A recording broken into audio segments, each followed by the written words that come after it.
I started this diary in February 2020.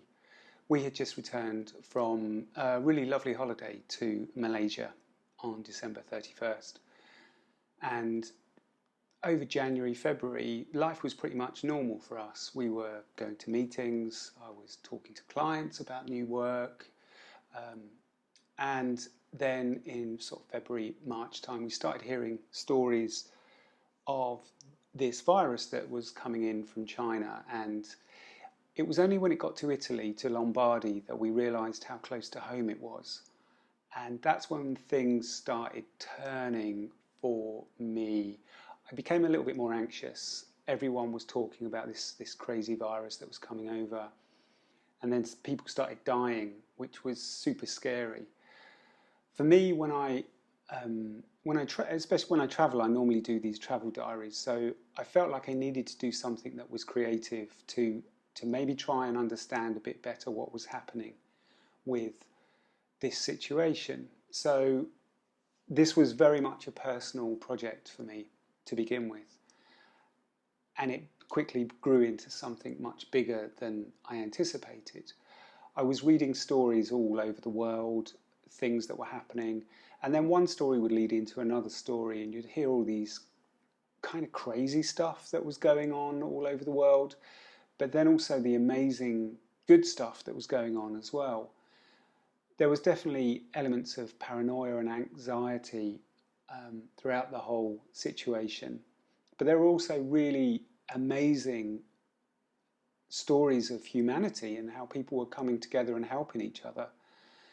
The unsung heroes for me were very important because they worked through the lockdown in the UK and they really put themselves out there. So I included them. I included a lot of stories in here.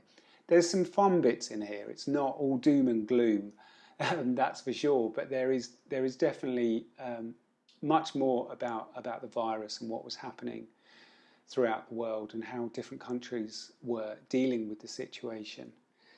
One of the most intriguing stories was the pollution levels were dropping all around the world. I think the price of oil dropped to minus $34 a barrel or something. Zoom suddenly became the main way to keep in contact with people. I don't think I'd ever heard of Zoom before this, and now it seems to be a staple in everyone's living rooms and bedrooms and workplaces, which are now living rooms and bedrooms. There are political elements in here. I couldn't get away from those. It's not judgmental. I'm trying to put a touch of humour into it. But there was definitely situations that had to be recorded through how governments were handling this situation. Is it over? Well, it obviously isn't. It's far from over. But maybe the one thing that we can learn from this is how we can work together to pull together as humanity, and hopefully we can get rid of any other situations like this that might happen in the future. So yeah, this is my Corona diary, the first 6 months of 2020.